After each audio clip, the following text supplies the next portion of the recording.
Hey, hello, everyone, and welcome to Hardcore Metal Detecting. I'm Derek Asklar, and Craig Talley's on the line here. We'll be hosting the show tonight, and we're going to do a little show tonight called In What You Hear. And what we're talking about is the understanding, are you understanding what your metal detector, when it beeps, are you hearing what you're supposed to be hearing?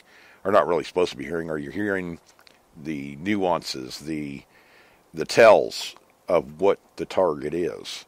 And, you know, how we do this and how you can work off of that and adjust your detectors and stuff. Because I think all of these will do that to a certain extent, especially the analog machines. But the call-in number is 352-504-4170 if you want to call in and give your opinions on your detector and what you think, what yours might be doing. That's a little different from maybe ones you've had before. So, you know, all these machines, Craig, well, you know as well as I do, the analog machines, this is easy to do with. And it's essentially hearing a nuance and trying to explain a nuance in, over the phone or over, the radio or whatever is pretty difficult.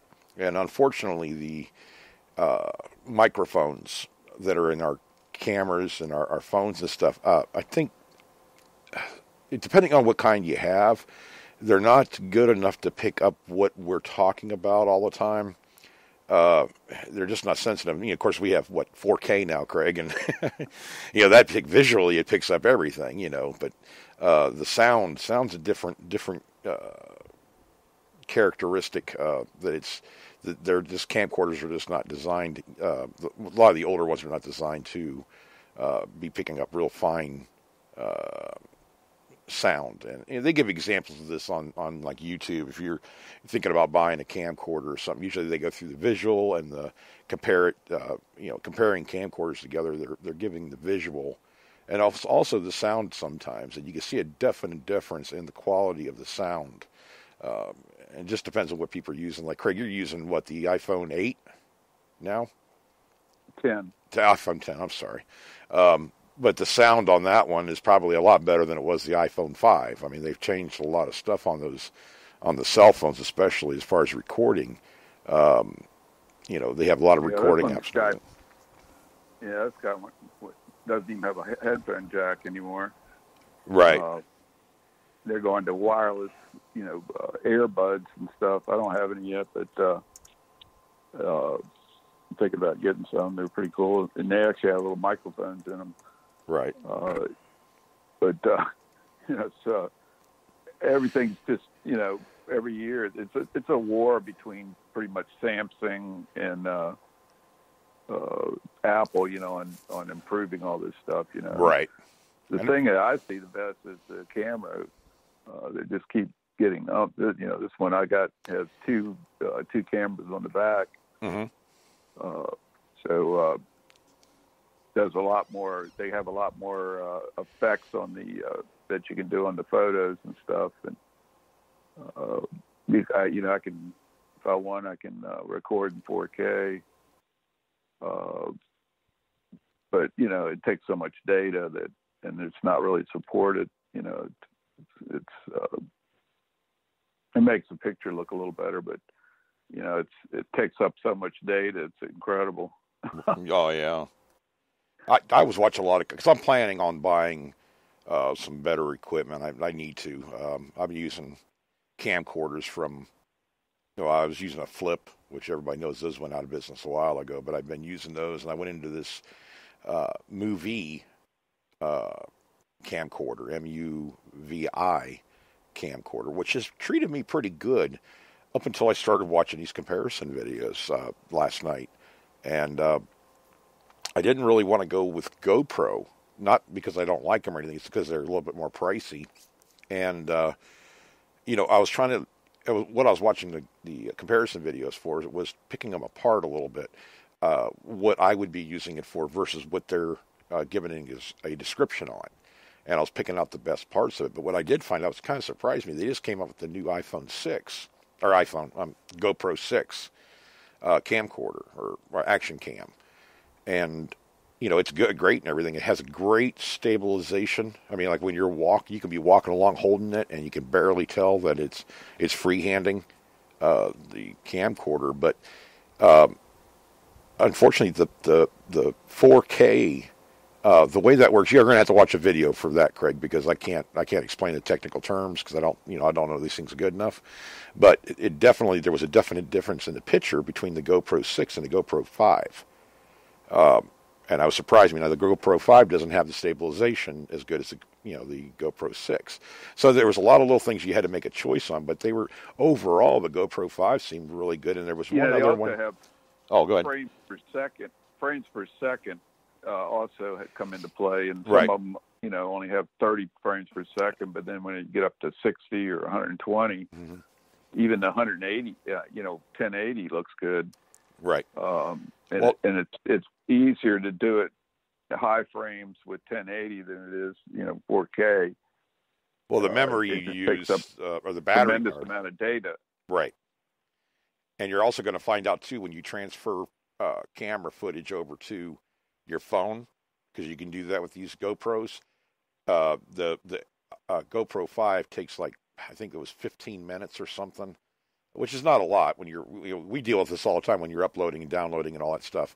But with the iPhone, I can't remember what it was. Either the iPhone 5 the GoPro 5 or the GoPro 6. One of them was really slow compared to the other, but the information that you're trying to shove through to your phone doing 4K versus 1080, it takes a lot more battery power and everything else, and it takes transferring that data, especially when but it gives you more options in the editing part of it. So that was, it's a big toss-up right now. And I was even looking at drones and what the cameras are best and everything. But the Spark, I think you bought the Spark, right, Craig? Yeah. Yeah, that was rated very high as far as the camera and, the footage and how it comes out and everything. It's not the professional grade, but it's pretty darn close. So, you made a really good choice there. Plus the way that drone flies and everything. So, good choice, brother. I've subscribed to a whole bunch of drone guys, and I got a bunch of them follow each other on Instagram.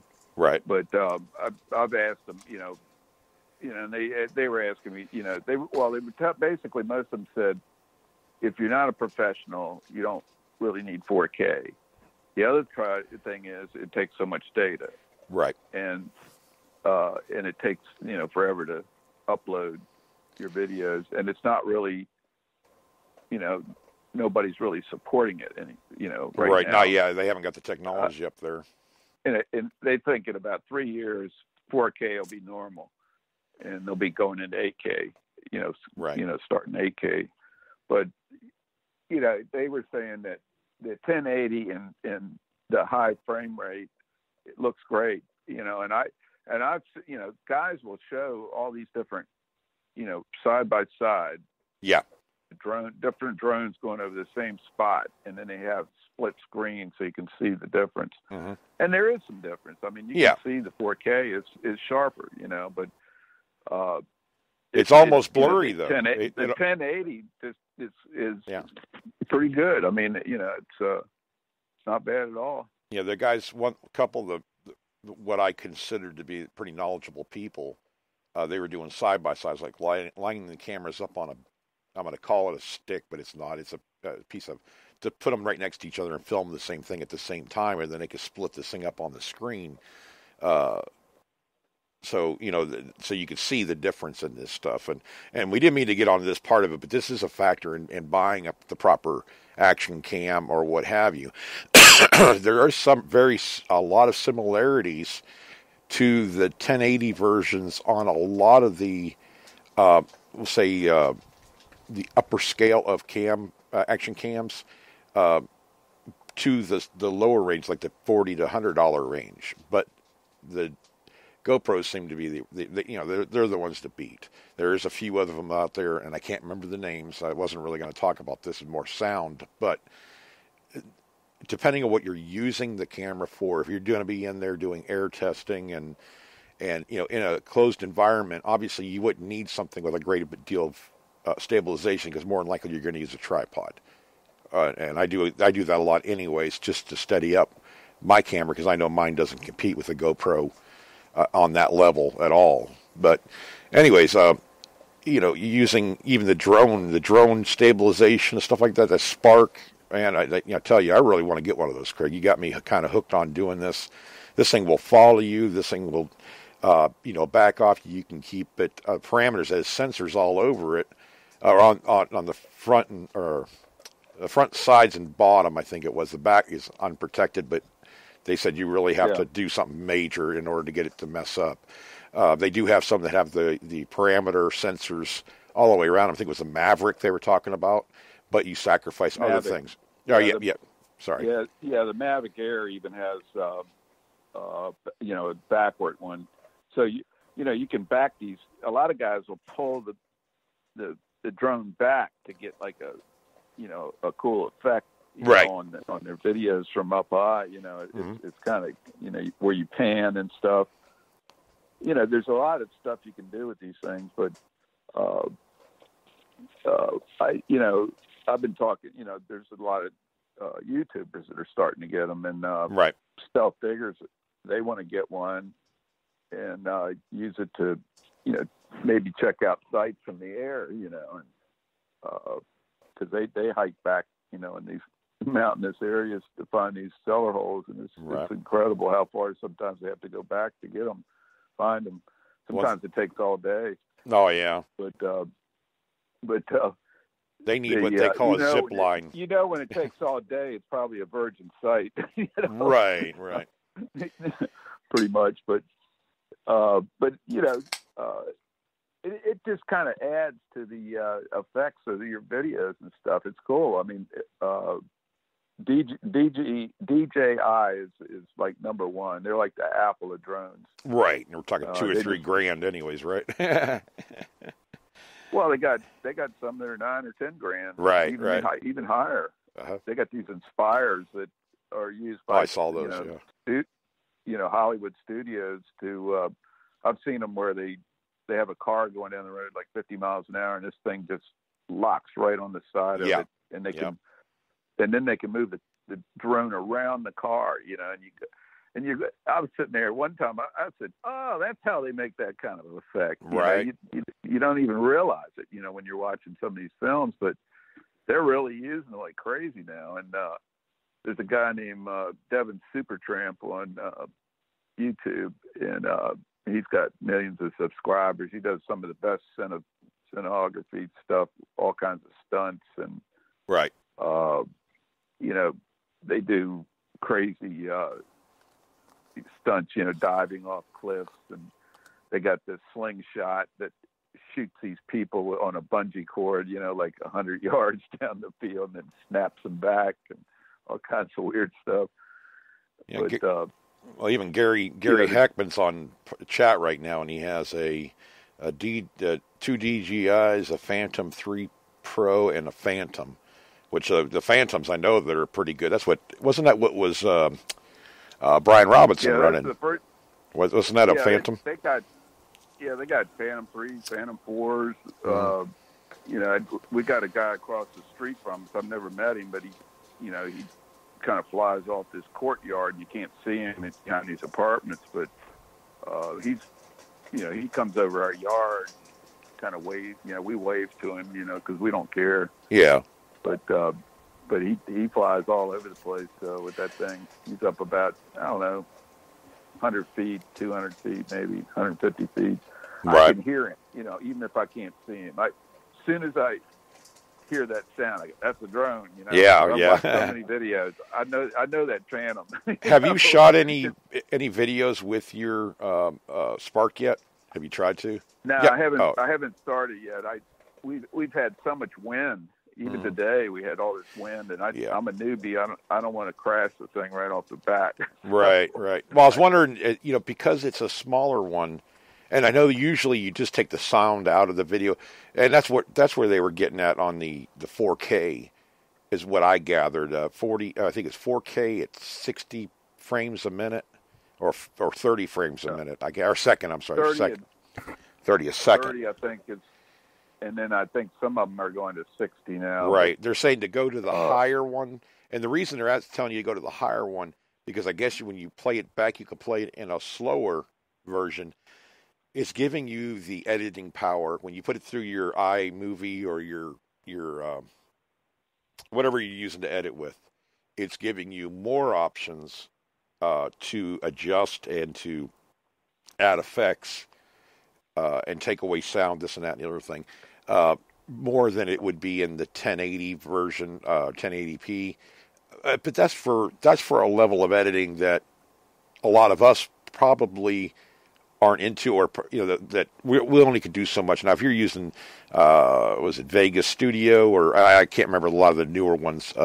There's some very in-depth editing apps and stuff. I use iMovie, and only because I'm doing a metal detecting video or I'm doing something outdoors. It doesn't have to be sculpted, or whatever. I mean, I'm not shooting to, to be on a commercial or something like that. I'm trying to just give information and show what we're hunting for and testing and stuff like that. Whereas these guys that are giving these reviews, they're like you said, Craig, they're shooting for Hollywood and everything, doing all these fancy things. You need more editing power because obviously they're gonna critique that video down to make it, cinnamon, ready for the movie, So. Well, it's like the Inspire 2, I think, got like 20 megapixel. It's beautiful, man. Yeah, beautiful pictures. 4K at about 120 frames per second. And you got one guy controlling the drone and then somebody else controls the camera. And they just bought a big Swiss company, camera company for like over $1 billion, I think. Right. Hasselblad or something like that, and they're going to incorporate all their camera stuff. They got like 9,000 people, working for that company now, and I think they're up to about $100 million in sales now, close to that a year. So they keep blowing. What they're doing is they're not only blowing away the competition in technology, but they're blowing it away on the price point. Right. The one I got the whole package for $549. That's exactly the package I'm looking at, brother, because I think that thing is, I think I can use that to make some kick butt videos. I'll tell you, that'd be kind of cool. And the way you can use it, that thing will follow you. I mean, within you could be hunting. It follow you right behind you. Some of them go as far as 4.3 miles. But right. The rules say you're supposed to keep this thing in sight. Right. And so mine goes, I think, 1.2 miles. Yeah, Gary Heckman. I'm sorry, I'm messing up your last name, brother. Gary's saying, tell you that when you fly it until you get used to it, make sure you have somebody watching the drone while you fly, and that could be Mike. Only because if you're looking down at the screen, you might lose sight of it. He can keep an eye on it in case something happens. Good idea. I mean, it's a pretty small one to watch, but I mean, you're not going to be flying straight up in the air or nothing, but still, just have Mike watch for a while, and and that way, if something does happen, at least you can get it. I don't think you're going to have that problem with that one. My yard and the next yard next to me, that yard nobody lives there. They just come a couple times a year. It's a historical house, so and then my friend lives in the little tiny yard next to on the other side of my house. So I got over an acre of land, probably 1.2 acres that I can fly over. That's pretty clear. I got a fair amount of trees in my yard, but they're mostly around the edges. And so I got a good area I can practice with, and get used to it. I think Brandon was saying that he practiced for about 100 hours on his Phantom. Jeez. Before he's confident now that. No, I get it. Yeah, I don't know if I have that kind of dedication to it. I mean, I want to be able to learn. To get a Mavic Air. Right. And but the whole, the package was $1,000 basically. The whole fly. It's called Fly More. And if you don't get the controller, it's ridiculous. You're not. Yeah, really... you need to get the controllers with these things, guys, to make your life easier. That's one thing I did notice too. That's why you got it, Craig. I know. You can. It just doesn't go very far with the Wi-Fi. The regular Wi-Fi. From your phone. Mm-hmm. So, you can do these hand gestures and stuff. Yeah, I don't like move that. It all around. Think about we're going to have a metal detector in your hand and a shovel in your hand and gloves on or something like that, and you're going to wave at this thing. It's not going to, it may confuse Well, it. some people have, they have it follow them. Right. While they're walking down a trail to the site or something. I think it could say 30 feet from you, or you can probably adjust that, stay 10 feet from you or whatever. Just be aware of the sound of the drone itself overdoing when you're trying to show something on the camera, as far as what the metal detector's doing or whatever. You're going to have that buzz. You can edit that out if you spend some time with editing. I think you can edit that. Just take the sound out of the drone altogether. Just delete it or whatever, cover it up, and put your regular video over top of that, the sound wise, so that all you're getting is the visual. You can split screen and stuff like that. As a matter of fact, I think we got Brandon calling in right now. We'll get him on the air here, guys. We are going to talk about the metal detecting the sound. That's what I wanted to get into, but we kind of had to start somewhere with this. Brandon, are you there? This is more interesting. Yeah. This is more interesting than that. Hey, Derek and Craig, how are you guys? How you doing, Brandon? Hey, pretty good. I think I found a friend. I wouldn't tell you that I spent a lot of time with the Phantom before I felt comfortable taking it out of the beginner's mode. But I got to the point where I was like, if I'm going to really need to use this thing, I'm going to learn everything about it. Now I can stand in my driveway and fly it around the back of my garage and down at 6 feet off the ground and around my house while still standing in my driveway, and feel comfortable enough knowing I'm not going to hit a tree, I'm not going to hit my house, right. I'm not going to hit the clothesline, I'm not going to hit anything. Yeah, that's what Craig and that's what there's a Gary Heckman on here that he seems to really know his stuff. He has several drones and stuff, and that's what he's saying too. You have somebody watching for you or something when you first start out. But the thing I liked about the Spark and the Maverick, I don't know. Mavic was that they have the sensors on them, and they seem like these things won't. It'll come back to you. It'll avoid objects within 30 feet of it. It's probably not going to do power lines or something like that. But it's going to follow back the path that you took it on. Like if you run out of battery, or you're running out of battery, or if it loses signal.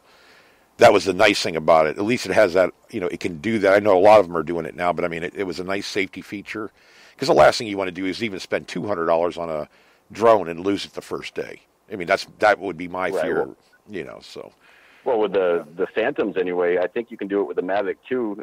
You can correct me if I'm wrong, Craig. Mine, you can set a return to home height when it runs out of either bandwidth or if it runs out of battery. My return to home height, being that I've got some really tall trees, mine is set to 200 feet, so it'll go up 200 feet from that point and then return to home at that height until it gets over its initial takeoff spot and then land.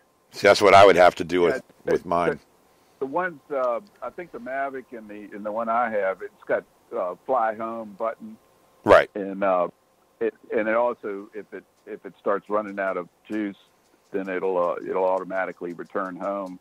But it basically comes right back the same height and everything, that it did when it flew out there. And then one guy was putting like a round thing, like one of the small, about the size of one of the small trampolines that you jump on. It's a circular. Yeah. Maybe 2 feet across. And then he took it all. It flew. It took off from the middle of it, went a mile out, and he flew it around, and then it started losing battery strength, so it came home by itself, and it landed on the edge of the circle. So that was pretty good. It was only off by maybe a foot, maybe 9 inches, 10 inches. Right. On it, landing right back on the same spot. So that's pretty awesome because it's got GPS and everything in it. Now, you brought up back. Go ahead. They can connect now to more satellites to get more precise navigation and stuff. So now, when good. You're talking about batteries, Craig, and Brandon, feel free to answer this too. Now, I have a drone. It's nowhere near any of you guys' are. It is what it is. But it was a beginner one. The one thing I noticed with it is it had a warning in there about. Well, Craig, you bought the Spark, so you got a couple extra batteries too, right? In that package. Or no? I got 2, yeah. Right. Now, what is it? Is there a charger that I can charge 3? So mine. Now, this is another thing. They say 16 minutes flight time on mine, and it's really about 10 to 12 to 13 minutes. Right. Because you don't want to get way out there and then, have it not have enough juice to come back all of a sudden. Right. Yeah. So, yeah. You got to, you want to be careful. Some of them will go as many as 25, 30 minutes, I think. But yes, if I'm not running mine at full throttle playing around, mine will do about 25 minutes on the Phantom 3. I mean, if I'm not, like I play around with it sometimes in a field and I race it, literally, floor the thing to see how fast it can go and how quickly it responds to the braking system. But if I'm just casually flying it, especially over the trees, and I'm going slow and I'm not doing a bunch of maneuvers, mine will go up to 25 minutes before my warning light even kicks on. That's pretty good. Now, how soon is what I was getting at is, how soon after it lands, and like I don't know about yours, Brandon, but like the Spark with the extra battery, can you just pop that battery out, put the other battery in, and fly it right away, or do you have to wait for a while for things to cool down? The one I have says you don't have to wait at all. Okay, good. That's just showing how cheap mine is, because mine doesn't have. It has the come home thing and all that. But that's the longest part, is resyncing the thing. That's it. Right. Okay, yeah, because I was wondering about that, because it did have a warning in my manual that said, "Hey, give it 5 minutes before you put put another battery or charge it up or whatever," because it had a chargeable battery in it. But this one was the lower range, probably like $159 drone. It's good to practice on, but it has something wrong with it. But I looked on YouTube, and a lot of the guys that bought them were having some, just on its own will want to go left or something like that. It just goes, even though you sink it in or whatever you call it, the trim and all that. When you have to sink it in each time you start it up. So it's just a lower end. It was just to give me an idea whether I liked it or not.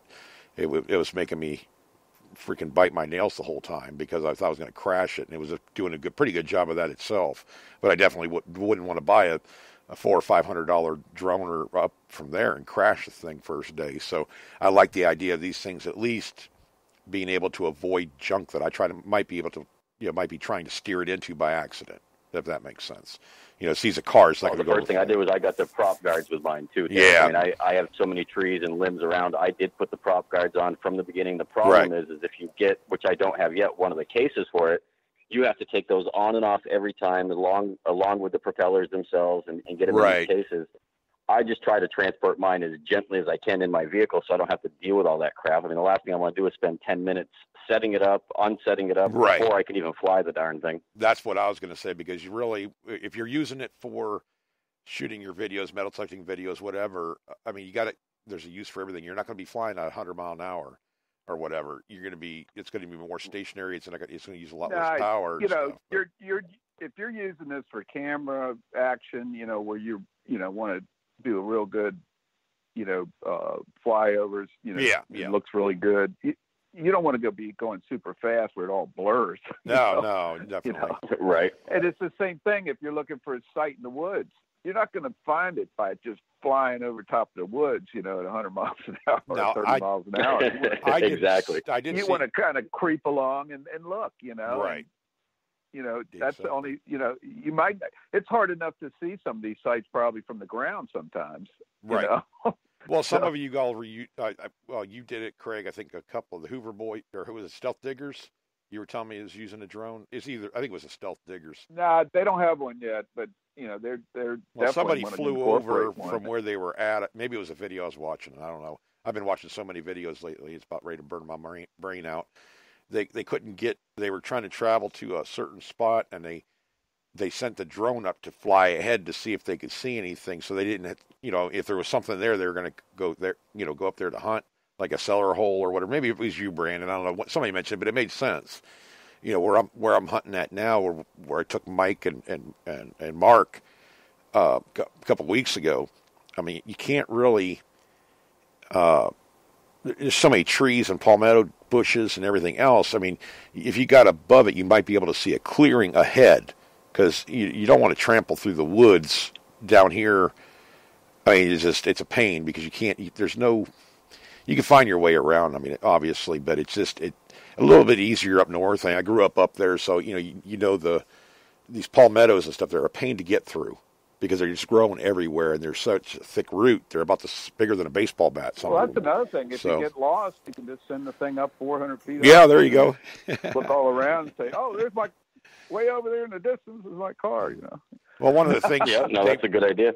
The reason I got the drone was because I've missed cellar holes in the woods doing the foot traffic based on mapping and missed it by, it could be 100 yards that you can't see it. Right. So I figured if I can get a clear enough spot to shoot it up, I can at least see where the stone walls are. I can at least see where the footprint is with it, especially right now where we don't have green up coming on. Right. That's my purpose of the drone, is mainly to get a bird's eye view, not miss these things. I missed one that I found. I looked through a cellar hole a couple of years ago.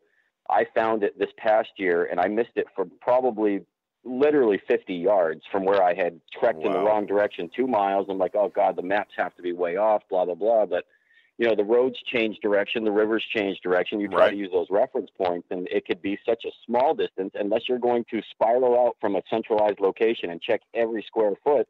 Well, now you've got something up above that can tell you literally exactly where you didn't go and how far you were away from it. Well, yeah, that was the tracking part of that you can get these things to make their, I'm assuming that you could probably make these things, they have the GPS in them, right? To locate, obviously. Oh, yeah. They can give you a path on how when you flew over, it's going to give you a location. So, yeah, it's perfect. You can actually map out on a video where you went, where it went, and make some cool effects there, too, I would think. Because you have all the locators and stuff. On some of these, you can make it follow a path that you can, make on your iPhone or whatever. Right. To make it go to the point you want it to. Yeah, I saw it has a lot of good applications, even not only for metal detecting guys. This is arrowhead hunters, stuff like that.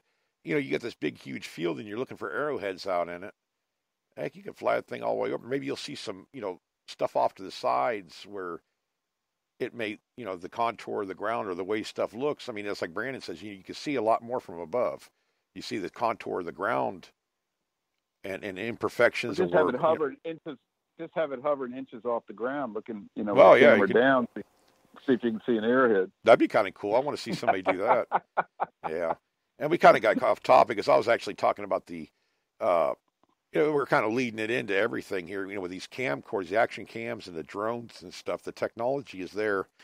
Don't get so, excuse me, guys, hung up on, which one is the absolute best, because the one that's number 5 or whatever is they're really good quality. A lot of these action cams, it just, you got to pick apart to see what you need to do the kind of video you want to do, because obviously with a drone you don't need one to do 100 mile an hour all the time. You need something that's more, has more finesse to it, that can actually, hover and do this. There's a lot of other options you need, more than you need just speed or height or, distance out from you, because you're probably not going to be using it in that way when you're making your metal detecting videos or what have you.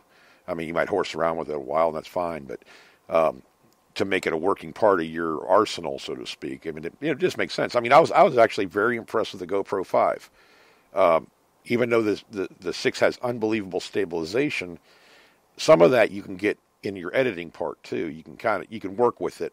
But the picture quality, it really goes to the GoPro 5. I mean, they show them next to each other.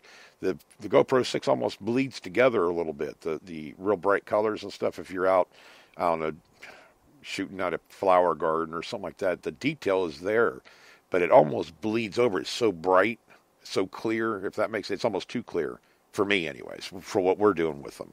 So yeah, it might be oversaturated. Yeah, that's what it was kind of like. It was saturated a little bit, but the GoPro 5 was, I mean, it just looked better. There was actually, I think it was a Sony or oh my God, I wish I could remember stuff better.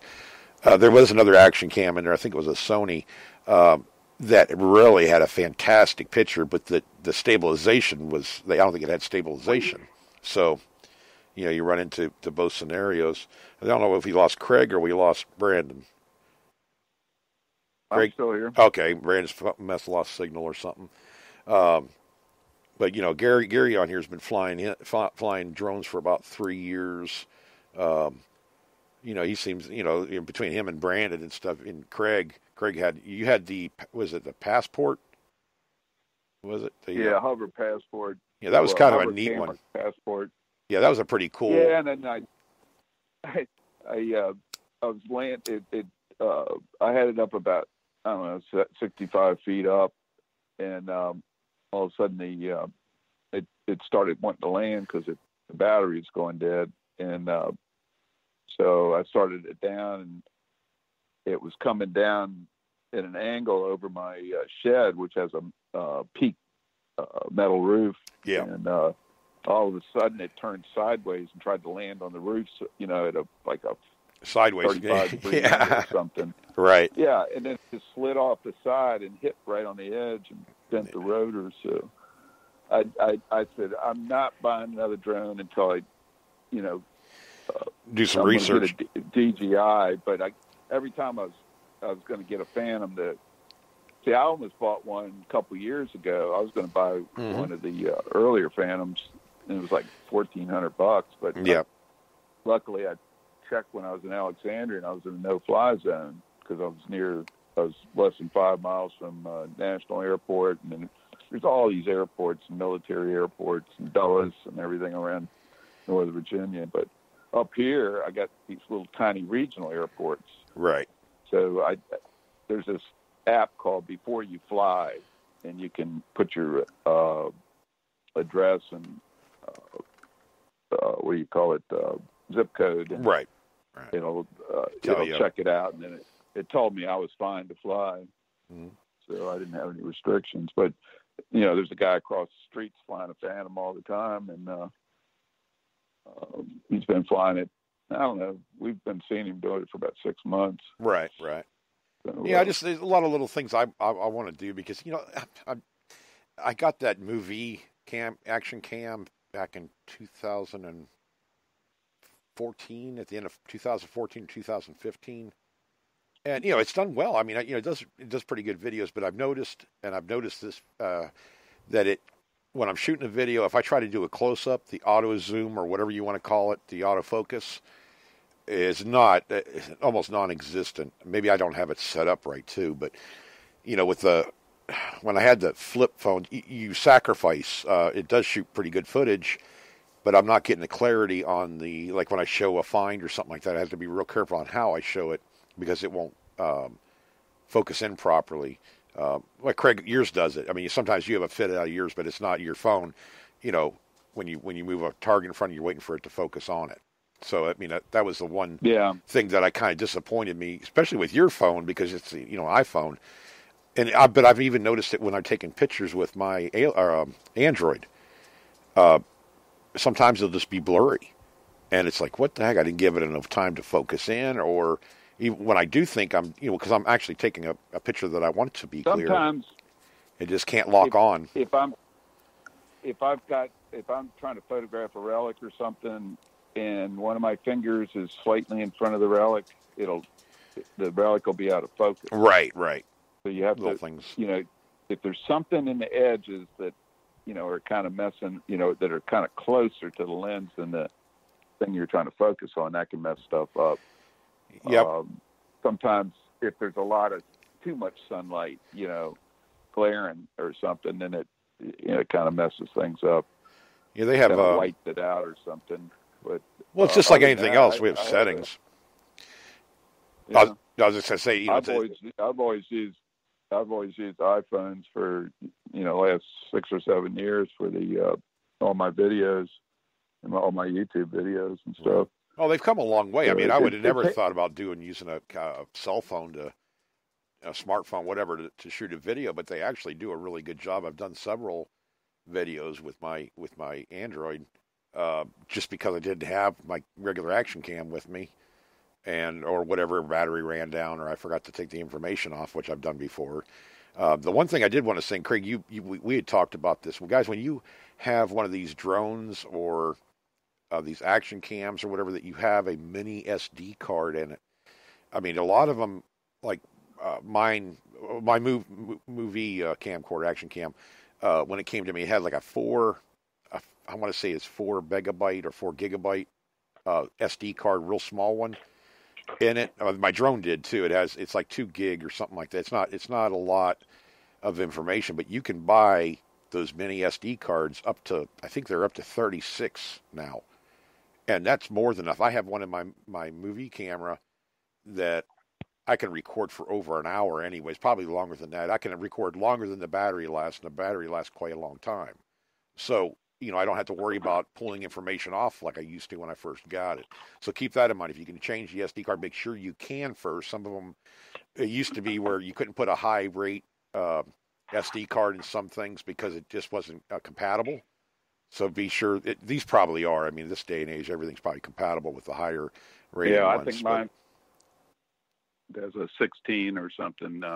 Right, and that's plenty of gigabit. That's plenty to. I think I can run over use an hour. 32, but guys are saying 16 is fine on these things. Yeah, my videos get a lot more technical when I'm doing testing videos and stuff, where I'm having to set up and dig the holes and this, and I have to show all this stuff. So I'm using up a lot of footage. Where on a live hunt, I'm pretty much coming up to the target, turn it on, dig it or whatever, pause it. You can do a lot of this kind of stuff, or even cut it up later. But I mean, as far as editing goes, to make sure that you're not wasting airtime on you kind of getting the shovel ready, getting your whatever. You don't have to watch all that. People want to see you find the target, dig the target, show the target, and where you found it at, whatever, how you found it. And that's what they want. They don't want you tying your shoe and all this other stuff while you're trying to get the thing dug out of the ground. And depending on how you shoot, everybody shoots different. I'm not picking on any, but I've seen some pretty guys that I thought were into it quite a bit, but then for whatever reason, we all have blonde moments. I do too. Or you're shooting video and you're not shooting the right angle, the right some of us pick this apart quite a bit, but it's just stuff that you got to watch the sun and everything else. You're doing 2 hobbies at once, because I know a lot of these guys on here. Well, even Mark Hoover. Mark Hoover's a hell of a photographer, I think, anyways. And he's taken a lot of good photos. Some of them have been published here and there. So he's a great photographer. I'm jack of all trades, master of none. I'll pick it up, I'll read it, I'll do what I can with it. Obviously, I'm missing stuff as far as the focusing and this kind of thing that I have to learn. But this is like learning a metal detector. I mean, you're not going to, I don't care if you have 40 years experience, you're just not going to pick up another brand of metal detector and know how to work that thing the very first day. Nobody's that good.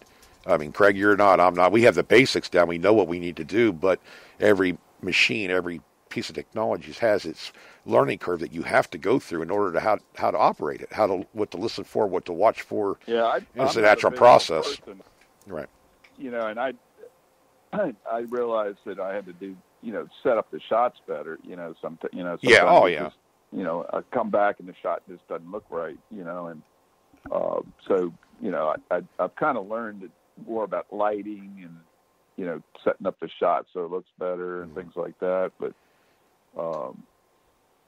I think people that have a real eye for this stuff, they can do so much better, and they don't have to think about it. It just comes natural, it's like But Brian Robinson from New Age Goonies. I mean, we were at the hunt up there, and he breaks out the Phantom, and he's whipping this thing around, going so high up I couldn't even see it anymore, going way out there, and it's like nothing to him. He knows exactly, he knows that drone. That's, he's spent time with it and everything else. I'm not going to be able to pick that thing up. I'm probably going to crash it right into the telephone pole because I have no idea how it works. Just like a metal detector, you're not going to get that thing unless you're in presets or something. But there's a process you have to go through in order to learn how to get all the most function out of it. Use most of the features. And I think Craig, I think I'm going to start doing some stuff different.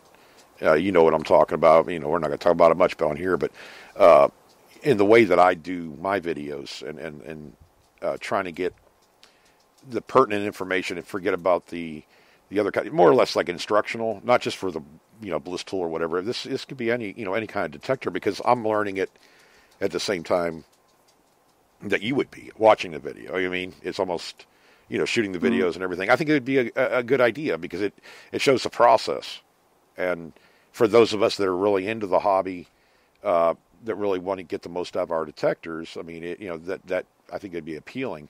obviously, if you're not into making videos and stuff like that, or you just want to have a metal detector to go out there and just hit a park once in a while, I mean, obviously that may not, it may help you. I mean, it may give you the ideas or whatever you need to do with your metal detector to make it better. But as long as you're having fun, that's the main name of the game. You take it as far as you want to in this hobby. You may not want to go extreme. Other people do, but that's okay. We never. All metal detectors find you something. The best thing is, it's go on YouTube. There is a billion YouTube videos of drones now. Right. There is a ton. Guys have, channels where they go through step by step on how to do these things, and they got all kinds of tips that you don't hear in the books. You don't know about. These guys have experience. They've been through all this stuff. A lot of them have lost drones. They've crashed drones. They got 5 or 6 or 7 drones right now. And it's amazing. It's you can. I've asked questions, in the comments, and the guys get back to me and stuff. And there's YouTube. There's Facebook groups that are for the Spark, all kinds. DJI in general. On Facebook.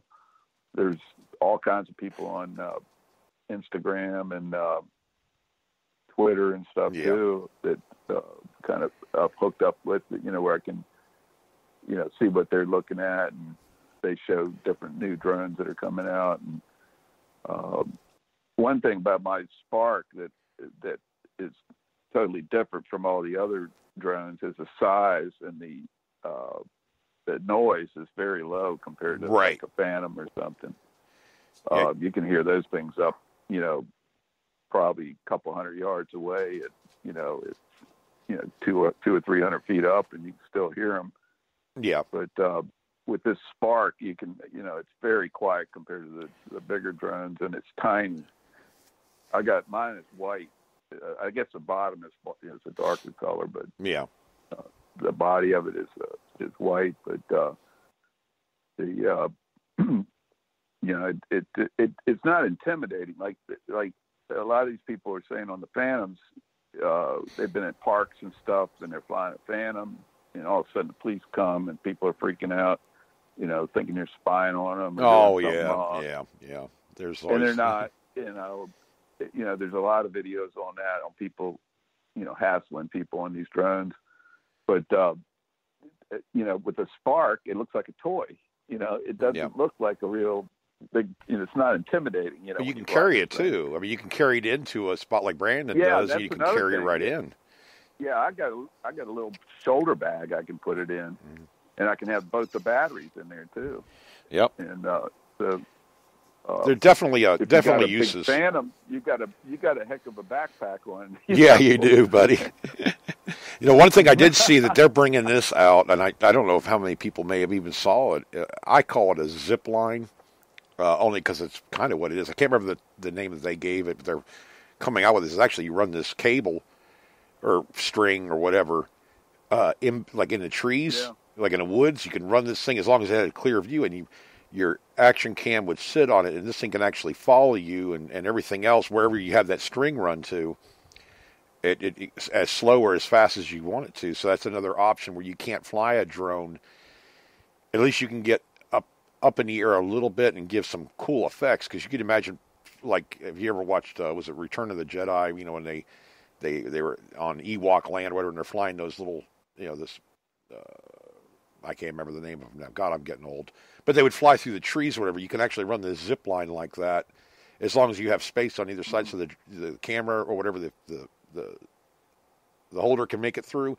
You can actually zip this thing through there, and it probably would really give some cool effects.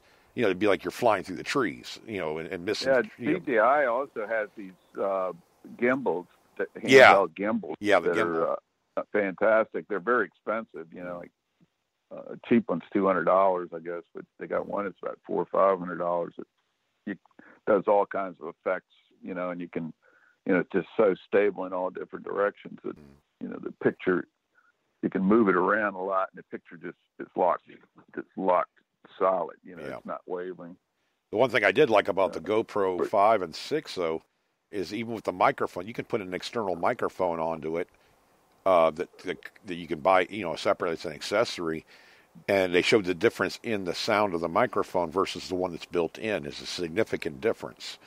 At least I thought so. And, getting back to when you're doing a metal detecting video and you're dealing with, even the sounds that any of them make, it doesn't matter which detector you're using.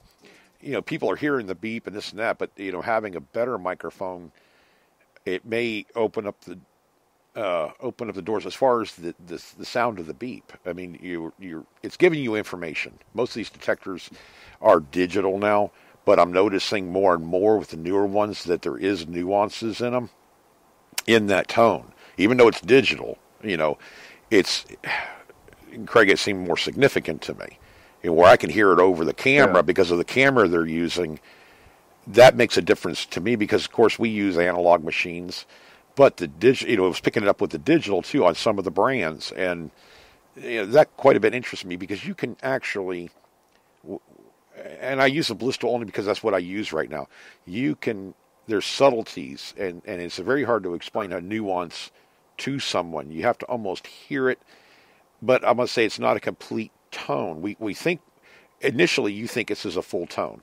Swing left, swing right. It's giving you the same signal, but what I've noticed with even other brands, when you go back from left to right, and you're just like your regular swing, left to right, when you come back on the target, so you swing right and then you go to swing left, you think it gives you the perfect tone or whatever, the same tone, but there is a difference in it. There's either a spit at the end of it or a crackle or there's an imperfection in. They're not duplicates. They're not identical. And usually you'll find out that it was a piece of undesirable metal. Regardless, it's giving you information, and you have to be able to understand what you're hearing, so that you understand what you're digging. I mean, you may just go over the ground, and I've seen this happen many times. A guy swinging, talking on the, camcorder or whatever, and I hear a good signal, and he went right by it. Maybe it's not me hearing it all the same way he is, but it was very noticeable. If he was listening for the sound.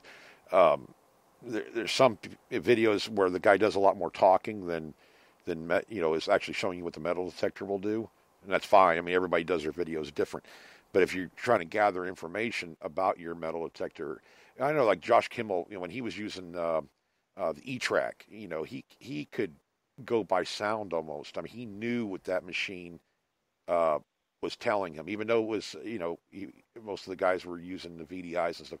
He was essentially using sound only for the most part. And, he could definitely tell. And it kind of got me thinking, back then, Craig, even when, with the Bliss tool and stuff, we don't have a screen. So we were going through there and we noticed a big difference between copper and brass. And, you could tell what those were just about every time you went over them. You knew that was, the nuance for copper or brass, because our machine is one tone. So it's either sounds good, you dig it, or it doesn't sound good and you don't dig it. So it was that premise was simple, but when you're dealing with individual metals, copper, brass, silver, gold, whatever, there is a nuance in them. And now you may not be able to get all of these, like lead and silver, for whatever reason they sound, or lead and zinc. Silver and zinc. There is differences in them, but they're subtle. And you have to probably spend a little bit more time detecting with the Bliss tool to really pick those out if you want to go that far with it. I mean, me and Craig go to the extreme with every machine we've ever had. So, we're picking them apart like crazy because we want to understand what they're doing and how to do it and how to make it better. Where, some other people, like I said, they might, just like to go out on the weekends or hit the beach once in a while. And, everybody does it differently. But, it's getting to be more, people want precision. They want to know at least what they're buying. And that's why I think it's important as far as sound goes. And your settings. There's ways of adjusting these detectors that may seem unorthodox at first. And you think, well, this won't work. But try it anyways. What do you have to lose? I mean, 75% of the time it may not make a difference or it may make it worse, but that 25% of the time you might have come up with a really good combination of settings that work for your type of hunting, wherever you're at. and that's what you'd want as a relic hunter, even as a coin shooter. I mean, you're hitting a park and stuff. You don't want to dig aluminum all day long, slaw and everything else. You want to dig nickels, though. So there has to be some kind of an imperfection. Of course, your VDIs, you can go by sight, obviously, but those aren't 100% either. I've seen a lot of the detectors that will give you a square tab signal, or a VDI, and it turns out to be a nickel, or vice versa. So that, you never really know what you get out of the ground until you pull it out of there. But if you can find an imperfection in the sound on a negative target, then by golly, use it. I mean, see if you're right. See if you can repeat it over and over and over again. It's kind of like bottle caps with our machine on the beach. I know every single time that it's going to be a bottle cap or it's going to be a quarter, one of the two. And, the way it pinpoints, the way it sounds over the target. So I don't have to waste my time. Do I usually dig them? Yes, because, on the beach, you usually dig kind of everything. Yeah, especially because a lot of it's not very deep. The bottle caps are going to be, well, some of them get deep. But, you know what I'm saying, Craig. It's just like, you want to dig everything because you never know what it might be. But in the field and stuff, I mean, it's just such a dead giveaway. Once I dig one or two of them, okay, they had a party out here, and there's a bunch of, screw caps, out here. So, you're picking your poison, in that aspect of it. Yeah. But there's sound difference, and I've thought of a way of hopefully capturing this so that people can visually see it on a video. I don't know if this will work or not. I mean, I try a lot of things, and hey, it's a crapshoot. It might work sometimes with something. Most of the time, I have to figure out another way to do it. But I just thought it was, it was kind of neat, if anything else, to see that, these machines can do this all at their own rate, so to speak. It's just every machine's going to be a little bit different, I think. And then we're talking about more mid-range to upper-level machines. We're not talking about the, $29 Radio Shack Special. I mean, the circuitry's not advanced enough for that kind of thing. I don't think. Maybe it is. Who knows?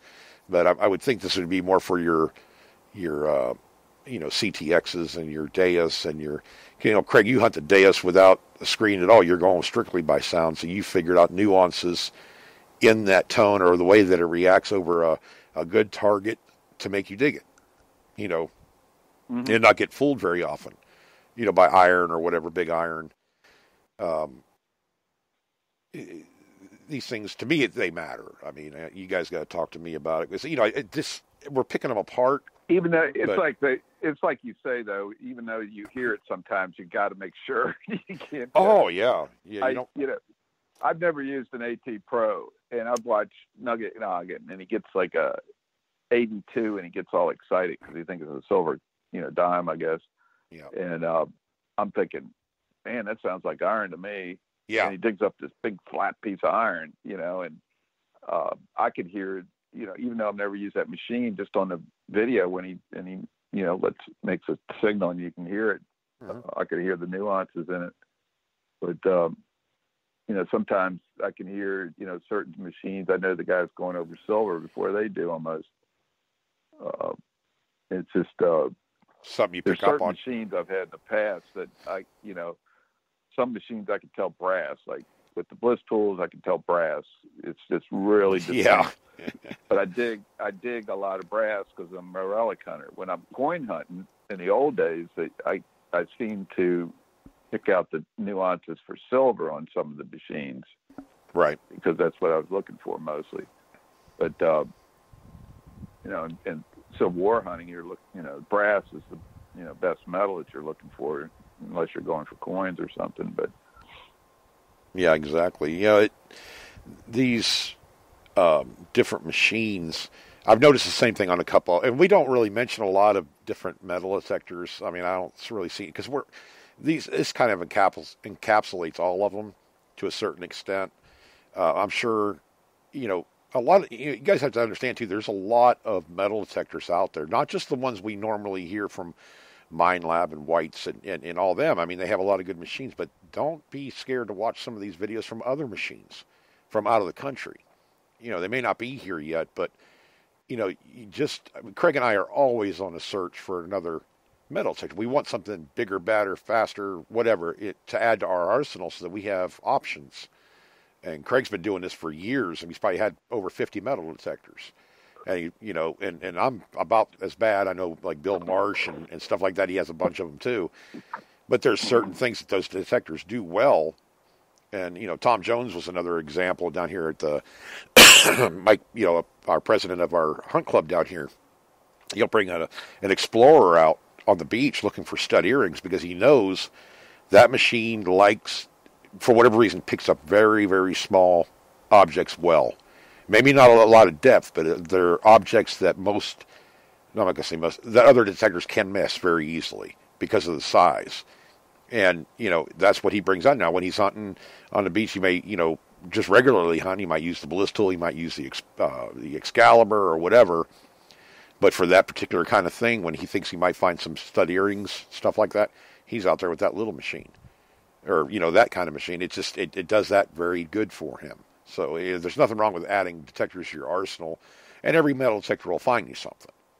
So, we talk about brands on here once in a while, but it's not like it's a big fight or anything like that about which one's better, which one isn't. We're just trying to compare them, and that's what we always try to do, because that's the important thing, is if there's something in that machine you guys like, hey, maybe we helped you out find the machine that you might want to add to your arsenal. So, keep an open-minded about it and everything. I don't like we do comparison videos. We don't do a lot of them. But you always get, it seems like, Craig, you get 150 likes or whatever, and then you always get one or two that hate it for something you did, but you're trying to use two metal detectors, one of which you're probably not so familiar with, So I've tried to come up with different ways of doing it. I get more dislikes. I get a lot of likes, but then I'll get probably more dislikes than I do on any other videos I do. I'll get like 20. I'll get like 30 some likes and 20 dislikes because people don't like you comparing their machine kind of doesn't live up to the other one. Yeah, but every machine, every camera, every computer, every car, every truck, they're going to have differences, but they also have their plus side too. So it's in the context of how you're, as a producer, I guess you could say, of your videos, how you portray it is the important thing. It's the way you tell a story. What's going on. I mean, some people they're in your face or down your throat. This is a piece of junk. Da, da, da, da, this one's better, and they're making an argument. That's the way they do their video, and that's fine. I don't knock that either. But it's with Craig, I know we try to be always fair, and that's the way we choose to do this. And I've set up comparison videos, but I try to do them in the fairest way I can. I try to give every machine the best advantage as I can. The only one that I didn't get dislikes on was speed test, where I used nails and coins in between, and I did the Deus and the Blitz tool, and they're basically about the same, as far as hitting those targets through the iron. Right. So those are two of the fastest machines in the world too. I mean, yeah, they're quick. So those tests, I did a couple. I did it with the V5, the V6, and that's the big difference nowadays. That's the big technology jump. It wasn't much. It hasn't been a whole lot of depth, on most of the machines. It's just the speed. The speed is incredible now compared to what it used to be. Right. Oh yeah. A lot of them are. They got better chips. They got better chips and stuff nowadays. So. Well, it does make a difference. I mean, the XLT from White's was a good relic. They called it I used one. I didn't really like it because of the recovery delay on it, but it was set up to have a slow recovery delay so that it could get deeper into the ground. There's a technical side to these machines that I don't like getting really in depth on the show or on my videos because it starts sounding like wah wah wah wah wah. Because the terms that they're using and stuff, the more technical side of it can lose you. It loses me, and I have to reread or rewatch or whatever, and I get it in my head, and then trying to explain it to you guys or in my videos, I don't want to, pretty much overload you, and you can't get overloading after a while because, these functions and stuff and the terms that they use do change subtly, but it's enough to make you think it's a new feature. It's just reworded. it's like, our machine's been is an induction balance machine. But now I've seen a couple other ones that are calling themselves induction balance. Is it the same thing as what we're running or how we're doing it? I don't know. But I, even the functions themselves work differently on all these different machines. They're running at different frequencies. And not to sound wah, wah, wah, but I mean, these are all the factors you have to factor in to understand what that particular machine is doing better than whatever machine you have or thinking about getting. So it can get really kind of, what I found is pick out the stuff that you know and rate them on that.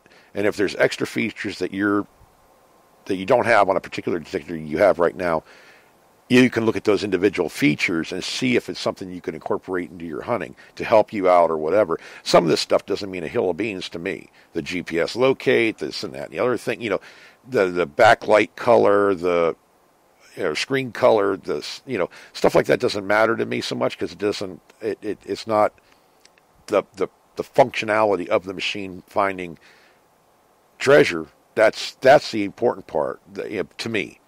But somebody else might like to have fancy colors and different size and different tones for things, and you can get that in any in some of these metal detectors like the White Spectra V3 and V3i or VX3. You have a lot of choices in menu screens and analysis screens and everything. You can adjust everything on those machines. It seems like.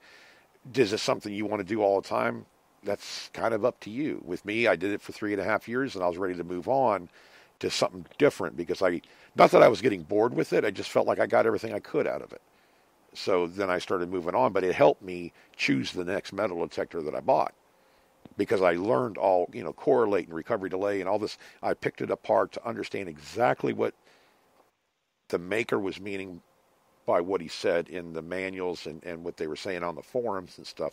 It made me a better hunter, a more thorough hunter, I felt anyways. So, that's okay. Some people don't care about that as much. You want to pull it out of the box and go. And, that's why they have a lot of these presets too. It gives you a starting point. Like when the Equinox came out, it was, a lot of people were running presets because they had no clue. I mean, who would? You pull it out of the box. So you have to run it this way or that way at first. But you always try to get out of the presets rather quickly because understand that those machines probably work really good with other settings in them. You just got to figure out what the settings are. Understand your metal detector to get more depth, to get better target separation of the environment you're hunting in, the mineralization of the ground. There's a lot of factors that play into that. And it plays into the sound too. I mean, with headphones, I preach on that, to wear headphones. You're going to miss stuff. If you don't wear headphones with your metal detector, you are definitely missing targets. I'm not picking on you. I'm just saying this is truth.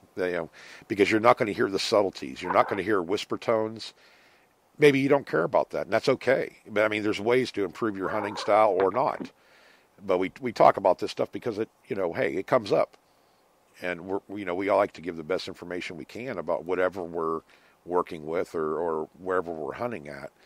And we learn stuff all the time. I think Craig, that's what kind of been the funnest thing about running the Bliss tools, because you never fully understand what you're after, or you never reach that peak of information, because this machine will do stuff that'll blow your mind. It just doesn't make sense why certain settings will work a certain way in my area, or I take them up to Ohio or whatever, and I'll find that where it's functioning in an abnormal way, but it's actually helping me in finding stuff. I don't know how to put it other than that. And I know you've come across it, Craig, but some of the settings I've given you, be honest with them. I've given you some settings that you thought I was out of my mind and probably drunk when I gave them to you. But then you went out there and used them. You used them and you called me right back. Holy crap, you were right. It does work. So that made me feel good because I could help my friend out. And then we started working with this machine a lot, and Craig, me and Craig joke we give 50% of the positives that this machine will do, because we don't want to give too much information. And I think some of these other detectors are the same way. They don't tell you everything. It would be information overload for you to buy a machine and get everything it does, or every way you can adjust it. It'd be like information overload. You got to understand the machine first. And these upper level detectors, I'd say anything from even the AT Pro. There's tricks with the AT Pro. They're not tricks, just ways you can set it up to be better or worse or whatever. I think like $500, $600, $700 machine on up, and then you start getting into pulse machines, which is a whole different. For me, it's a whole different ball game. Yeah, so the premise is the same. You're swinging the coil and everything, but you're listening for a lot of different stuff.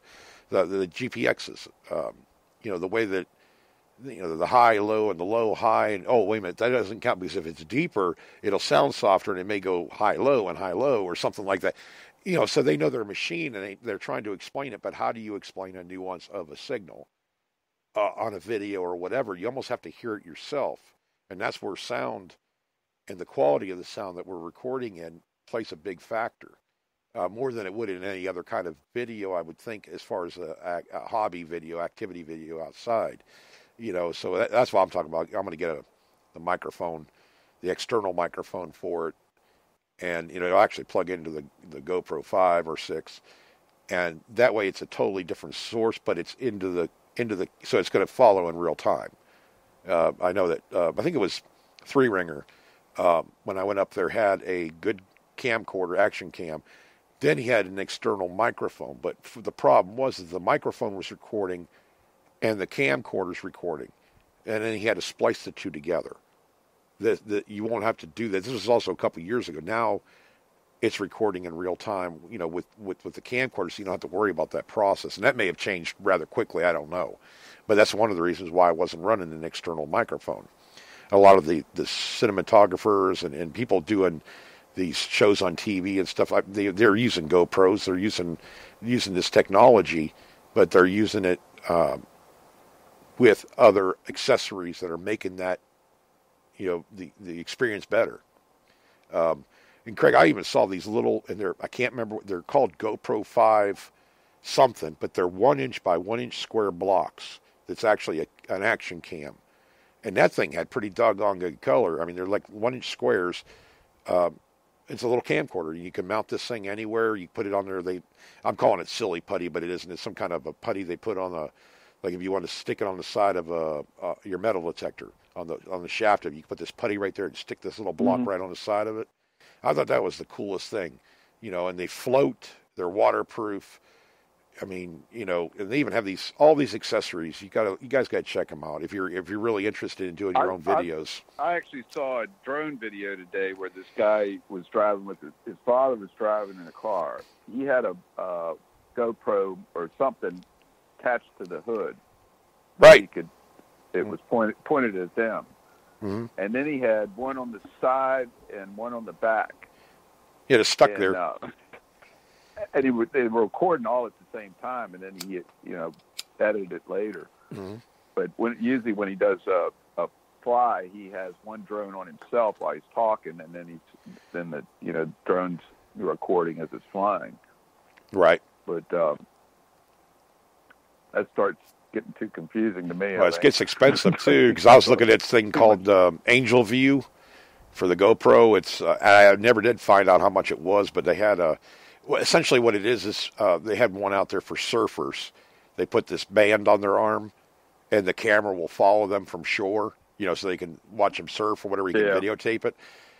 Dude, those things are just the one I was looking at was crazy expensive for me to buy for the amount of use I'd get. It was like $800 for that technology. It's a tripod that has it's a locator. You wear a band or whatever, and it'd follow you all around the field or something.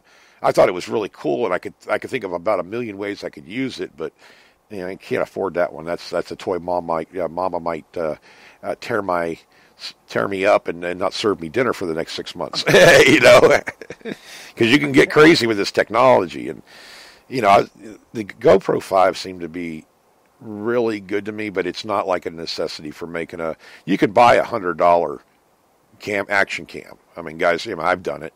You can buy, you got to be careful, but you can buy used ones too. There's tricks with some of these camcorders. The flip camcorders, I notoriously would buy these things. I probably have 10 of them. And they stopped recording in a higher, they're not 1080 and stuff. So I stopped using them. but I would buy these things for $5 off of eBay because the person said that they didn't work and it's only good for parts. So I'd take the chance and buy it for $5. And a lot of them have a reset on them where you take this little needle or a paper clip and you stick it up in this hole and it resets the flip, and it works fine. There's nothing wrong with it. So I got a really good, at the time, really good action cam for $5 versus paying $150 for it or whatever, brand new. So you can look out on deals. You look around. I mean, it's just, what you can afford at the time and everything. That's all I was doing. That's all I've ever done. That Move-E camera, I got all the adapters, all the mounts and everything else. I think it was $110, and it even had a remote to turn it on and off and take pictures and everything. So yeah, it's functional. It was inexpensive, but it was functional and it's been durable. I still use it. I mean, it doesn't give you the best, I guess we'll call it movie experience kind of thing. The technology isn't not quite there, but it does a good enough job where, hey, it's a regular guy or gal that's shooting this. We understand that, but they had good content, and we like their video. So yeah, it's a factor to have nice, clear photography and stuff, but in the kind of videos that we make, it's not the number one thing. That the content is the key, I think. And this is a lot of opinions, go around there. Craig, you do your videos totally different than I do. And, a lot of people do them different. That's what I like about the videos, is you're not seeing the same cookie cutter, way of doing things. It's nice to live outside the box and do it your own way because, hey, some of you guys have some damn good style. I like the way they're like Stealth Diggers. I like their videos. I like Jeff in Tennessee. He does him and Seven, the Relic Radio.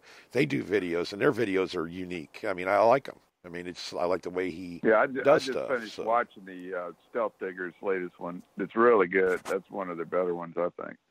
Yeah. It's worth watching. Yeah, I mean, it's just the content, the way they do it. And some people put long intros and short. Another thing they do, and the Hoover Boys do, is they hunt without headphones, so you can hear the signals. Yeah, I do too, and that's the only reason I don't wear headphones when I'm shooting. Yeah, because sometimes I'll have them on, and I can turn the headphone out just to let people hear a signal, but it's definitely not the clarity that they would need to make a real decision. They're just hearing that there's a signal there. But that's why a lot of mine don't have the headphones on, so you can actually hear what the detector is doing. And that's usually what I do is I drop the headphones around my neck and then turn the volume way up, and then hold my iPhone closer to the headphones. That's how I do it. That's the one thing I was just thinking about, Craig. You talk about headphones, and I'm just going to use it because I don't know very many that run like Deus or the Equinox or whatever, that use the wireless, and they're picking up what is it, Bluetooth? I'm sorry, I can't remember what they're using on them, but the technology. Is there a way, or do you think there's a way for you to program your camcorder on your phone to recognize that signal from the metal detector? Since it's throwing off a frequency or a signal, that's why it's getting the transmission to your headphones from your metal detector. Is there a way for your metal detector, these newer ones, whatever, have all this technology in them, to tune into that same signal so that in your video, when you're shooting with your phone, you're picking up the sound of the headphones? You know what I mean? I don't know. You can do it through those wireless earbuds. Right. Yeah, you know what I was getting at, though. I mean, to be able to record what you are actually hearing and the perfection that it is, I thought that would be kind of neat to see if that would work. That would help a lot with the sound, the nuanced sound in these tones. Because there is a difference. I mean, I called Craig up the other day. I said, Craig, you got to watch this video, man. Listen to this detector. Listen to what it's doing, or whatever.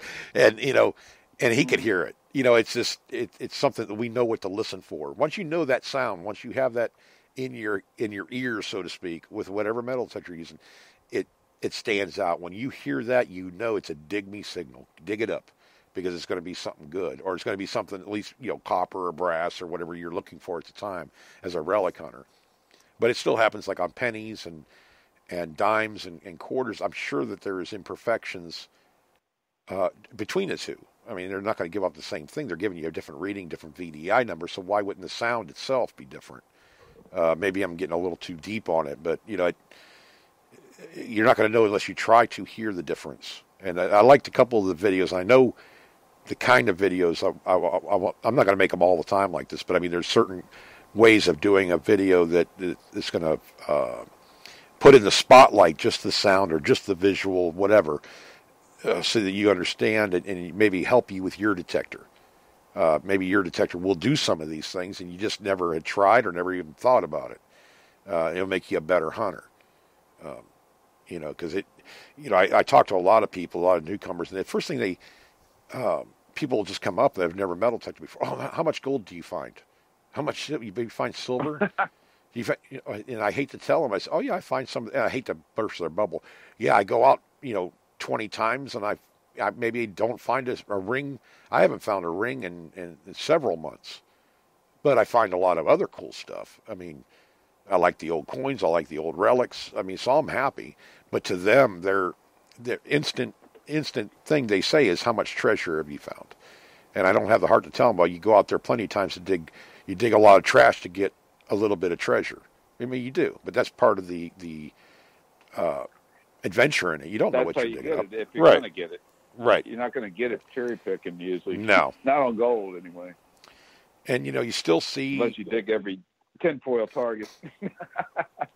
I critique my own videos the same way I do you guys. When I edit a video and I'll put it up and I'm like, man, I should have done this different, or I should have been swinging over. Why did I miss that spot? I didn't swing right. I missed it.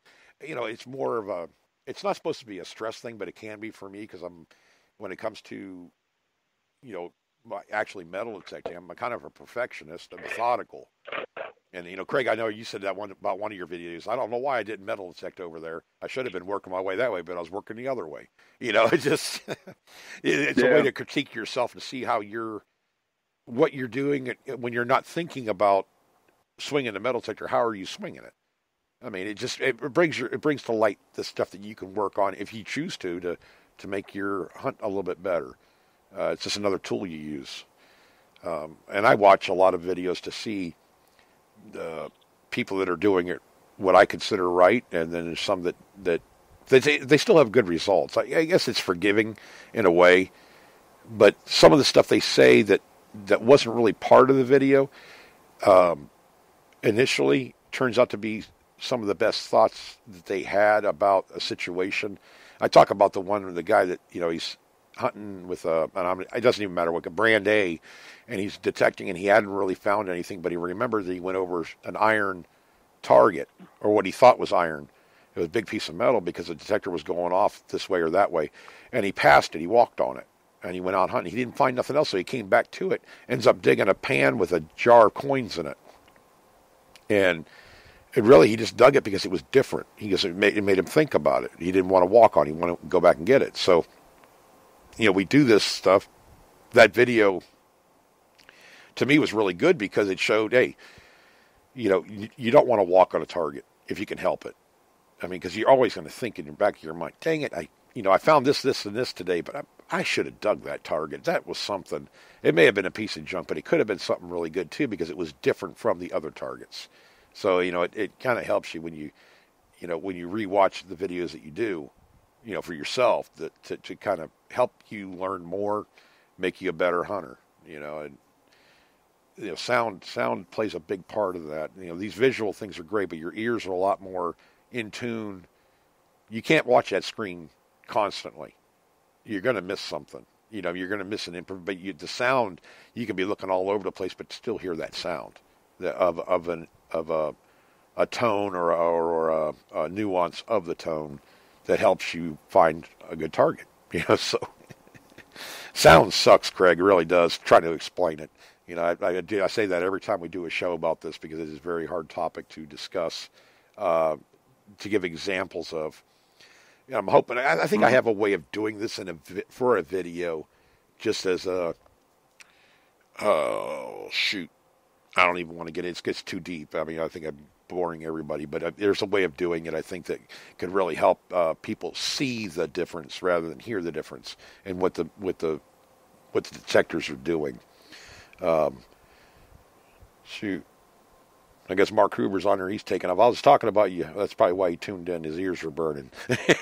Mark Huber's on here tonight, and Jaron, and of course, Brandon's on here tonight. And I saw Bill Marsh. I think he was back on here. Robert Walgass, and I saw, of course, Sam. I think Sam Waters. I thought I saw. Yeah, Sam Waters is on tonight. Hi, Sam and Evan, and let's see here, Gary Hackman. He's the drone guy, I guess. He likes the drones. When you're settings, I've heard on several detectors they have different sounds that you can get out of your detector. As far as target sounds, the way it sounds. I don't know. Craig, am I saying it right? Damn, I'm losing my mind. The tones, yeah. Tones on it, yeah. All right. Well, I've different ways that you can hear this tone. You may find that one. Not just you liking a certain tone, but there may be one of those tones that's giving you more information about a target than the other by the way it sounds. It may give one may give you more data, more information than the other. So I think it's a good smart idea to this is where a test garden comes into effect more, or air testing even. Air tests are not accurate in real life. They give you an idea of what your detector will read up as, and how far or how deep or whatever you can get away from it. But the information in that air test can be useful to you, because you can actually move that target closer and closer. You can listen to how that when how close you're getting to the coil and how far away. You can hear the difference in the tones better to give you an idea. So when you're out there hunting, you could try to put it into effect somehow. It's not going to be the same sound. I don't know how to put this, Craig. It's not going to be the same, but it's going to help you understand what your detector's doing in the field. This is where a test garden comes into handy, because that you buried, a penny at 5 inches. If you lift that coil off the ground and you're hearing a difference in the way the tone is, it's going to, number one, tell you the depth, because it's probably going to get softer as you raise the coil off the ground. But it's also going to give you information in the tone, the nuance in the tone, to help you also, that may help you later on in the field when you're actually hunting. So test gardens are a must. You got to have something set up there just to give you an idea how to start out with your metal detector to begin with. Most of us start off with presets because we're trying to learn the machine. Then you start making these adjustments to what from your experience has worked on other metal detectors. Doesn't mean it's going to work on this new one, but it gives you a starting point to go one direction or the other. Because I never want to go out there and think that I missed something because of my own stupidity not adjusting the machine. That's why I feel about myself. I'm gonna adjust that thing. I'm gonna hunt the area to the point where if somebody else comes in there, they're not going to really find anything unless I messed up and missed something. That's. I figured out, it's like 80% the operator and 20% the metal detector. When it comes to the way that the ground is covered, the way, what you're finding, what you're not. I mean, if a site doesn't have anything, it doesn't have anything. But more the faults that we have with a metal detector, a lot of times it could be user error too. That's what I found with my hunting. If I'm doing something wrong, I can't expect the metal detector to fix it. They are forgiving, but the two things you got to have is patience and persistence. It's hard when you first start and you get on a site and you're not finding anything and you start rushing and everything. Right. You might as well go home. You start swinging wild. Yeah. You got to maintain patience, and you got to be persistent on your swing. And cover the ground and not too fast. Yeah. Otherwise, you're not going to get those deeper targets and things on the edge and stuff. But it comes with practice. Yep. and at first, you don't know what you're really doing when you first start out. And you don't know how important the swing is and this and that. You think it's all the machine, right? But you can have the best. I've seen guys with great machines, and they're not finding stuff deep because they got the coil off the ground, and they don't even know it. Oh yeah, with the coil off the ground. I saw them. Inches, and I saw a video And it was, I can't remember which country it was from, but it doesn't really matter. I'm not going to say what brand he was using. The guy complained about not finding nothing. But throughout the whole video, his coil was everywhere, but on the, an inch above the ground and nice and level. No, he was swinging in a Z pattern. The coil's going, and I'm like, I wanted to say comment, and I didn't want to because I wasn't doing it to piss him off. I was like, dude, if you would just slow down and walk half the speed and just take your time, you'll find something. There'll be something there. But he was just like all over the place. But how do you, the etiquette in telling somebody that helps somebody, you got to be careful because, man, it's just like anything else. Somebody tells you, it's the way they tell you.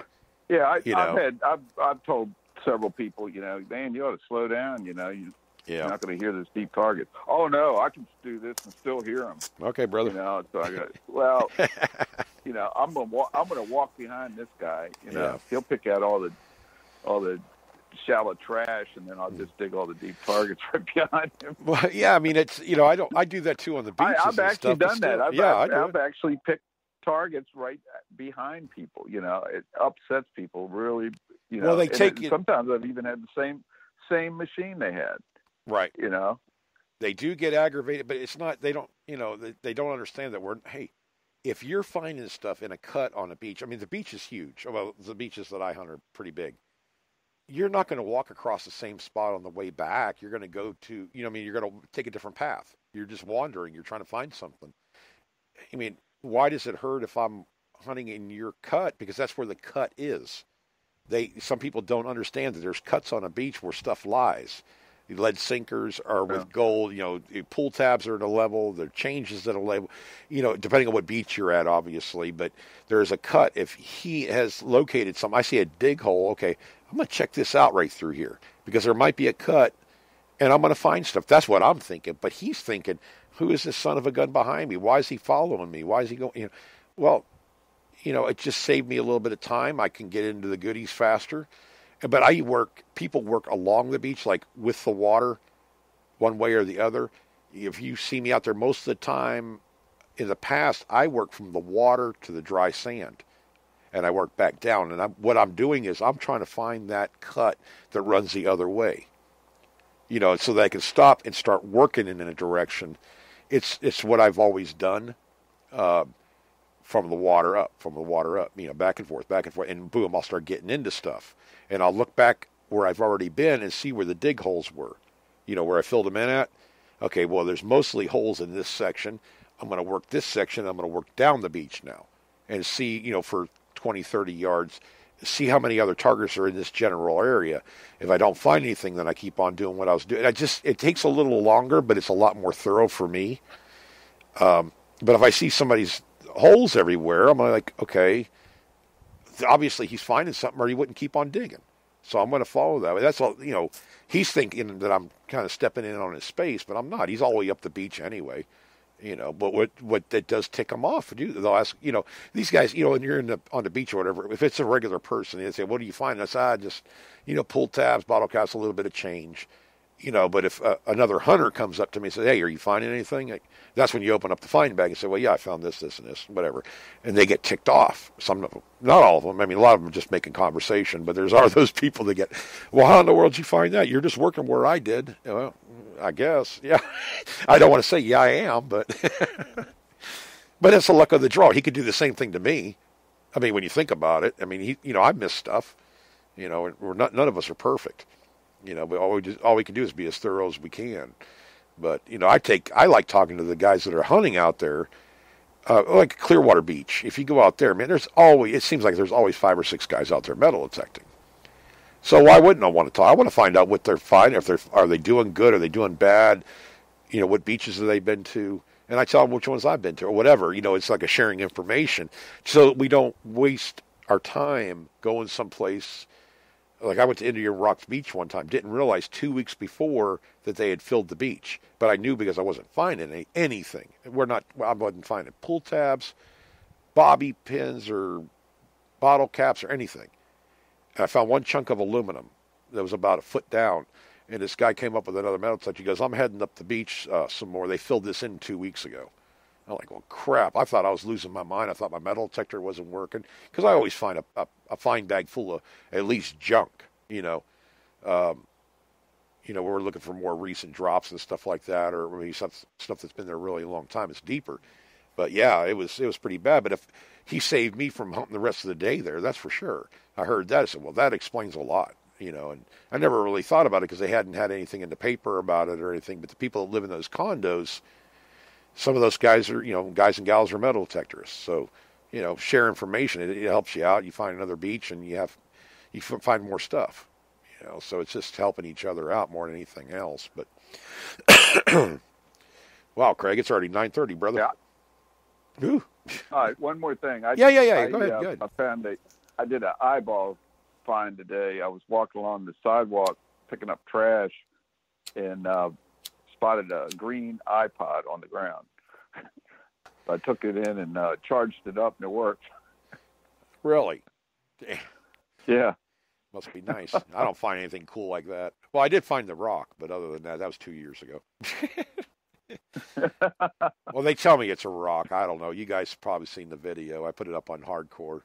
I did a better, or actually, there's still shots. I just put them in a slideshow kind of thing. You saw it, Craig, I know. Yeah. But yeah, that's a difference between I camcordered the first video with my movie, but a lot of the guys, they couldn't see the detail that I was seeing, so I did the still shots on a black background with flash and without flash. And man, I tell you, that thing, they could call it whatever they want to, but that thing's, to me, it's not a rock. It's a hand axe. It's just got, I was showing a buddy of mine, he probably has 5 or 6 buckets of points and stuff that he's found since he was a little kid. He saw it. That's definitely what you think it is. So, I feel a little justification. At least I knew what. You see, I don't artifact hunt or arrow hunt either. I just knew I had something that wasn't normal, the way it looked to me. But he's telling me it's definitely was a tool. Just from what he saw of it. And this guy finds, he's like some of these guys on these Facebook pages, man. They go through find these freaking awesome arrowheads and everything everywhere. These piles of them, seems like, and so I trust what he has to say.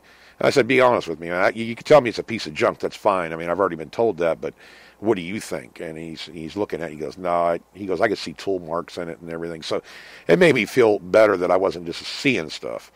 Because, I put it up there first time, and it's like, I didn't get good enough photos of it. A good enough video. So that's why I went to still shots. So it's in my experience levels, definitely not on, in that hobby is not anywhere where it needs to be. But I did tell him though, Craig, so the next time you go out arrowhead hunting, brother, I want to go with you. You can have everything I find. I don't care. I want to learn how to do this because I know there has to be a way of doing it. I want to learn what he knows, and he wants to learn about metal detecting. So it's a good trade-off.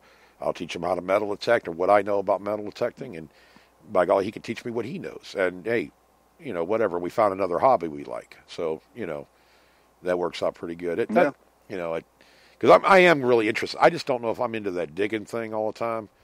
But that's another thing. He has a skid steer, so I don't have to worry about digging. I told him you can just bring this thing out and scoop up all that ground and run it through that sifter over there, and do it. It's faster pace for me then.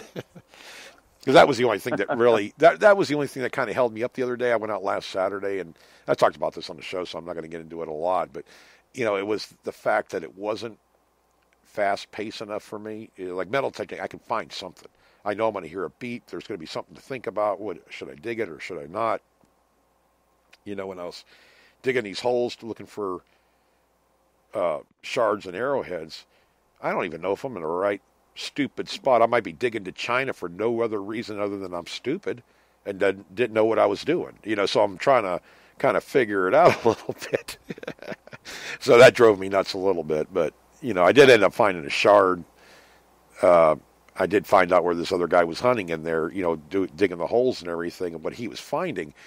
And he's finding these big, he had probably a bucket, like a 2-gallon bucket piles of these shards and stuff like that. They were just set off to the side that he didn't want, but he was going through. So he was finding stuff, but I'm looking at that going, well, man, I mean, I know what an arrowhead looks like, but all these scrapers and stuff and these drills and stuff, I don't exactly know what I'm looking at. And there's so many different kinds from different tribes it kind of boggled my mind a little bit. I'm like, yeah, I don't know what the heck I'm doing. I need to go get some more information and talk to somebody, just so I know I don't want to go out there and waste my time. Yeah, I'm so. far from an expert, but I started, identify. I could, see the whiteness of the rock, and it.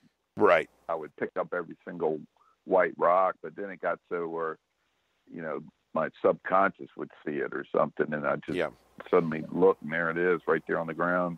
Yeah. But it just takes practice. But I'm like you. I'm not going to sit there and just dig random holes, No. hoping I find an arrowhead. It's just too boring for me. Yeah. I'm just, I like arrowheads and stuff, but I'm just not into that. The probing. It's the same with bottle hunt. It's like bottle hunting. I like bottles, and it was pretty cool a couple of times doing it, but I just, I don't have that much of an interest in it. Yeah, that probing if thing, I see bottles laying on the ground or sticking yeah, out look of it the out. ground, Yeah, I'm looking at them. Well, the thing was, they told me that probe for these arrowheads, you can probe for them. So I made a probe, just like they had for the most part. But the one thing I figured out, Craig, I never thought sticking the little, it's an antenna, CB antenna, at the end of it, like a foot long or something. You wouldn't think that poking the ground would bother you too much. I was sore as heck after 3 hours of that, poking the ground. I had muscles, because you're using muscles you don't normally use. Metal detecting, you're going side to side. I'm going up and down, both hands trying to find these little, arrowheads, rocks, whatever you want to call them, and trying to be thorough enough and cover the ground right. But how do you think about it? You're poking a needle into a football field. You're not going to find, it takes some skill. It takes some knowledge. And you're only going to gain it with experience, I'm sure, but I just don't know if I want to take that time to do that part of it. Now, if it's a field that they've plowed and it's rained the night before, I'm going to walk that field because I can see them. I know what I'm looking for. I know the glimmer. So it's just, experience level, I guess. But, yeah, that probing the ground thing. When I was finding them at construction sites. They'd just be, right. After a rain, they'd just be laying on the ground, sitting there waiting to be picked up. But you still have to have an eye for them. I've seen people, walk right by them. It was obvious to me, but it wasn't to them. Right. Some of the stuff sticks out, pretty, you have like just dirt and a white shiny rock sitting there. Yeah. They get different colors too. That blows your mind. After I did it for about 6 months, it was like I didn't even have to look anymore. I'd just walk along, and it seemed like every time I, focused on the ground looking, I'd never find them. It was just, I'd be walking along, and all of a sudden I'd catch it out of the corner of my eye or something. It's weird. I think you train your subconscious to find them. Is what it is. You get the gut feeling. Find this stuff like that. But he was totally visual. I'm not. What? It's even when you metal detect, Craig. You see me do it. Just stop, and I'll find some place to sit down, and I'm looking around, and I'm regrouping. I gotta. If I start getting aggravated, everybody does at some point. You're not finding anything. What am I doing wrong? I gotta make some adjustments here. Whatever. You sit down, take a break.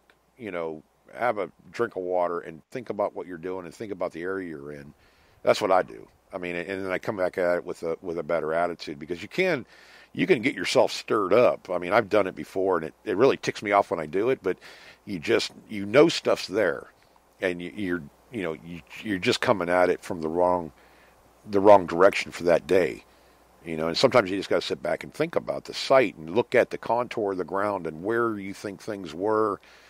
Any kind of sight reading you could do, and just take a break and enjoy the break, but also you're teaching yourself something, and you get back up and, okay, this is the way I'm going to do it now. I just think it's hard to do when people drop stuff thousands of years ago. Yeah, well, yeah, you're guessing. And the land changes so much, Right. I don't know. It's just that's the adventure part of it. I mean, when you think about it, when I was traveling around the U.S. and visiting people and stuff, that's the one thing I loved about it. It's a new area, a new hunting ground, people that I've just kind of met, face to face. Everything's a plus. Everything's an adventure, and it makes it fun. But you can also, you go to these hunts. Well, how many times do I hunt in Virginia? I mean, a couple times? So, yeah, I'm behind the eight ball already because these guys that live there, they know what to look for. They've hunted this area for 20 years. Like you, Craig. I mean, you go out with you. I'm watching what you're doing, buddy, because you know where the stuff is. You know how to hunt for it. And, so I'm going to learn from that, make myself a better hunter, and hopefully I teach you something. That's what's nice about hunting in groups. I mean, we had a blast at the CWPPO the year two, man. We met a lot of people, Dave Ettinger and Mark Hoover and, all these guys that we had talked to on Facebook or YouTube or whatever, and actually meeting them and actually getting to hunt with them. And I think I met Dave the day we were in the same area. All of us were, Mike Miller and everything. We were all in the same area. But I didn't, he didn't know me. I didn't know him. But, by the end of the day, I didn't know you had a Facebook page or whatever. It was kind of neat, But we also saw the way each of us hunt. So, we get a better idea of what we can change into our style, and it helps everybody out. Thorough. It's a lot more thorough than it used to be. I mean, 10, 15 years ago, videos and stuff, they were good and everything, but what we talk about now, what everybody's talking about now is kind of totally different, the technical side of it. So, you do learn stuff, and a lot of us, when I first started, I had no idea what recovery delay was or correlate or the tones and how a machine works. I mean, it's something you learn over time, but if I can make a video to teach somebody and give them the step up on it, to make them think about it or whatever, to think about that aspect of it, to make them a better hunter, heck yeah, I'll do it. Why not? I mean, it adds to their adventure. So it's just kind of it's a hobby you can give back and not have any problem either way. That's the way I think about it anyways. It's not, it's all in the way everybody looks at it a little bit differently, I guess, in the way that they hunt, their style. But if you pick up styles, the good parts of the style, and it can make you a better hunter, hey, that's great. I hope you find gold, buddy. Find that treasure I haven't been able to find, because I like watching people find stuff too. I mean, that breastplate you found on Breastplate Hill, man. The whole time I'm hunting up there, I said, "There's got to be another one here. I got to find it." But it was driving me, man. It's like I ended up finding a 3-ringer and some stuff. He found a trigger guard, so we did find stuff. It's just that finding a breastplate, I've never found one before, so it's something I really, really want to find, but you got to hunt for it right. And I'm watching what you're doing because you hunt here all the time, So it's like if you came down to Florida, you're going to do kind of what I do. I have to say, plates pop out of the ground when you least suspect it. Yeah, look at your yard. All those mason jar lids, and you're digging breastplates. Yeah, I dig one in my front yard, pretty soon after I got moved in, and then 6 months later I dig a skin, in the other part of my yard in the back, and I only found 3 things in that whole stretch that were old. Well, 2 were old. A eagle cuff button in that skin. The only other coin I got out of all those bushes and stuff was a presidential coin. I think it was Adams. Right. President Adams. But, I dug probably 50 mason jar lids, and all kinds of steel bottle caps. My yard is full of steel bottle caps. And, yeah. There were some beer drinkers. I know. I dig them up anyway. Well, yeah. There's the Irish pub 2 houses from my house. Oh, they don't like beer. They don't like beer. Pub like that, but they're always leaving trash all up and down the street. Right. Seems like. Oh, tell them about what you were telling me earlier before show about what you found. I mean, I thought it was a cool story. Go ahead. Shoot, we'll end the show on that.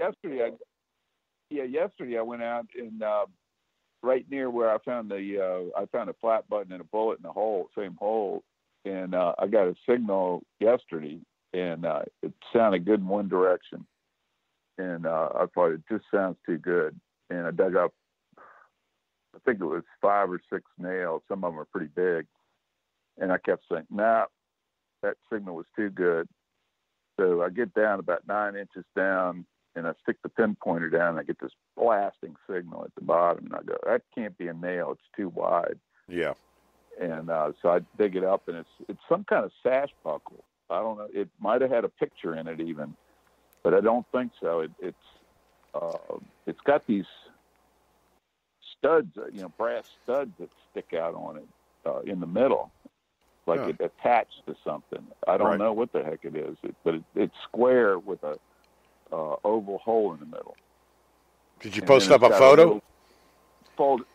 Yeah, it's on probably on Bliss Tool America, and also on my I got Bliss Tool Deus on Instagram. I'll put it on there. Okay, yeah, guys, check it out. But today I went back out there today, and then probably about 30, 40 feet away, I got the signal, and I'd combed that area because I found a Colt Dragoon bullet there, and it's a pretty cool bullet. You don't find them very often, and I got the signal today, and I dug down and I dug 3 nails out of the hole first. And then I got a square piece of iron. It almost was the size of a piece of dice almost. Really? It was a perfectly square piece of iron. I don't know what the heck it was for. I don't know. And then I got a flat button. It was a flat button on edge in the plug. And then I went back over the hole, and I got another signal, and I dug down, and I got a big piece of melted lead, but it's real thin. I don't know what it was for. Could have been was it a pencil? So real thin, you said. No, it was. Okay. It was rectangular, but it was kind of a rectangle piece, square rectangle piece, but very thin. Huh. It even looked like it when it melted, it got some of the dirt mixed in with it. Mm-hmm. So I don't know. It's pretty neat, though. But these detectors are starting to do this more and more, that catching stuff on edge. I mean, we could hit a diamond like 5 or 6 inches on edge, flat up and straight up and down. But, if you're able to do this with your detector at like 2 or 3 inches down, 4 inches down, that's pretty doggone good, because there's not a lot of surface area for a detector to detect that. That's showing some, real promise to be able to do that. This button was probably the size of a nickel, and I thought it was a coin at first, because it was real brown, but it's pretty thin. But it looks like on the back it's got like leaves around the edge or something. So, but it's very corroded. I got to clean it up a little bit better. But well, it's like that one guy in the UK where he was finding the hammered coins like that. All these other guys worked through there, and they didn't find any of them, or very few of them, and he was hitting these and on edge. And I can't remember his name now, but I think he found 5 or 6 in one day, and everybody was saying, "Oh, you're lying," and everything else. But he wasn't. He was actually finding this stuff. You told us this story, I think. The guy was finding all the hammers and stuff, and they didn't believe him, but he was telling the truth. You could tell he was telling the truth. I mean, the guy was new to metal detecting, but he just found a niche or something he heard, and he kept on digging that same signal, and hitting those hammered coins, and those things are thin, and I think he was hitting them like 3 or 4 inches down, something like that. It wasn't real deep, but it was just hard. Yeah, some of them read below nickel even. Yeah. Ran around nickel, and they're so thin. I mean, it's just they're very hard to find. Yeah, guys. There are some big ones though. There are bigger ones, but a lot. They're different sizes, but the small ones are tiny. Mm-hmm. And I'm just using it as an example too, Craig. You get these detectors like. I'm just going to use the MXT or the White Spectre V3 because I know, they have pictures on the White Spectre V3 like of a bullet, of a coin, that's what the machine's telling you it is. But don't follow those, because a button can read up in the 30s or whatever, 40s, and your detector is going to tell you that's or whatever. Like you just said, you thought it was a nickel or it was the size of a nickel, but your machine's not going to be able to tell. Yeah, it can tell you what's in the ground, what it thinks is in the ground, but until you get that thing out of the ground, you don't know what it is, and it could be something really cool, because that's why I always tell people that everything from a few down from nickel on up, in your VDI range, man, pay attention to that, because it's not always going to be a pull tab. Obviously, if you're in a park or something like that, it's probably going to be a pull tab. But I mean, when you're relic hunting and stuff, and you're out in the middle of the woods, how many pull tabs are you going to find? unless somebody was partying there. I mean, you got to check out these signals. I hear that in videos too. Oh, I thought that was this, but it was actually something really cool. Well, hey, that's why. You can't go by the VDIs. You got to go by sound in your gut. You hear it, and if it's like, a dig me signal. It's like these shotgun shells. They read just like buttons. Right. And you got to dig them. Pretty much like an eagle button. Yep. And people will go, "Oh God, it's another shotgun shell. I'm not digging it." I don't care about that. When I'm digging them at 14 and 15 inches down, heck yeah, I want to dig those shotgun shells because I know that I can get a coin that deep. The same size, you can get a quarter that deep or whatever. So I've probably drugged 30 or 40,000 shotgun shells over my lifetime. I use them. I've made displays and stuff with them and hot glued them to the outside of the frame and stuff. They actually look really cool. But when you're finding pre-1935 shotgun shells, okay, there's a lot of coins and buttons and everything else in that range too. That could be deeper. Mm-hmm. So you got to take a chance. Dig. I always tell guys, pick 10 iron targets a day. Or 5, I don't care. Just come up with a number in your head when you go out there and you get an iron signal, but it seems bigger or whatever. Dig it up. I mean, if you're in an area like a field or something, well, who cares? You're not going to hurt nothing. But it might be something really kind of neat. So, that's what you're after. You're after relics. They don't have to be gold to be a relic. I find a lot of tools and look at that D-shackle, a 38-pound D-shackle I found it from a riverboat down here. I mean, I never thought I was going to dig something that big. I couldn't even pick the thing up with one hand, just about, to hold it up for the camera. Yeah. But I found that thing at 4 inches down. How much was that masking? I found all kinds of coins around it.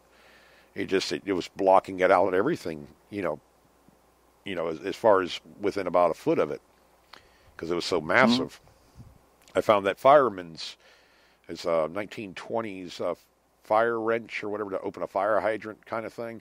For a fire truck or fire whatever they used. I found that. It was pretty much 2 or 3 inches down, but I got it out of the way, and I found buttons and everything else around that tree. I just couldn't get to them because of that piece of metal in the way. So really, you look at it, you're just unmasking targets that are around it, if anything else. But a lot of times I find it, every 5 or 6 iron targets is something really cool. So I can do that once a day. I've had days where I've dug one or two holes because I was I'd get a target and I started getting more, and there's nails in with it, and there's copper, and I just keep on digging because there's just so much stuff there and I knew it because when I ran the metal detector over there, the way it sounded, it had that really elongated, weird sound that it doesn't make all the time. I mean, this is once in a while it'll make this sound. It's like a mystery signal, and I found that when it makes that signal, I need to dig about 1.5 to 2 foot down and widen the hole out a little bit. If I'm able to do that, I'm in a situation where I can do that.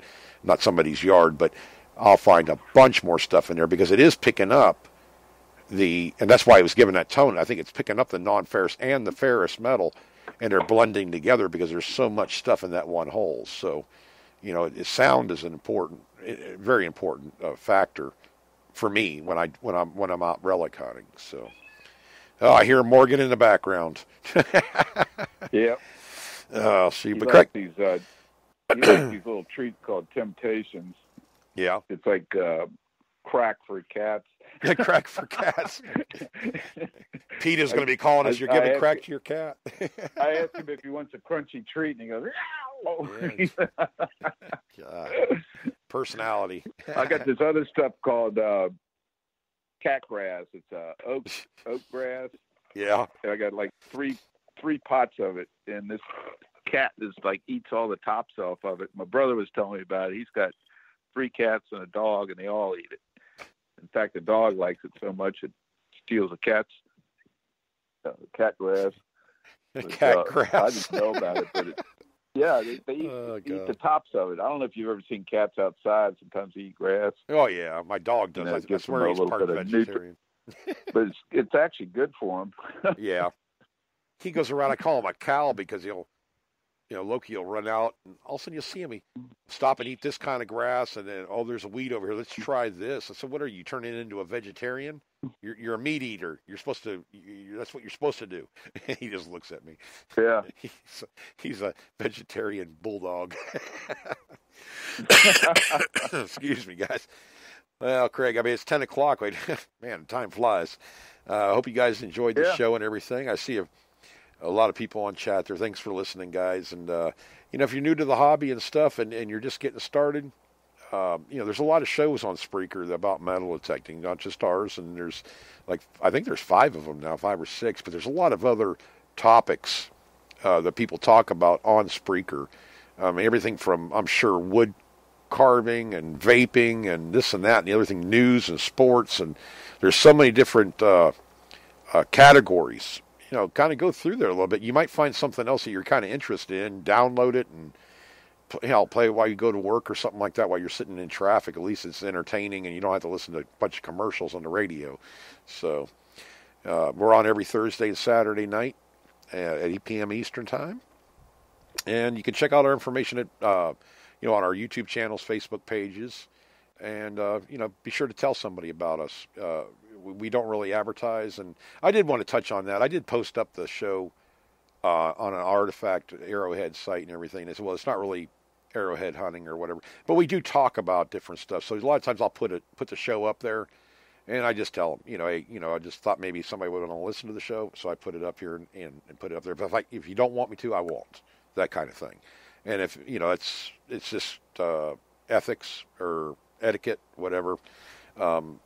There's a lot of people that have multiple interests in outdoor activities, so I thought it was a good idea to put it up some different places because we don't really advertise at all. It's more word of mouth. It's you guys that are telling friends, and we do appreciate it. I hope you enjoy the show. So like and follow us if you'd like to, and we'll catch you next time on here. So get out there and keep digging, and God bless.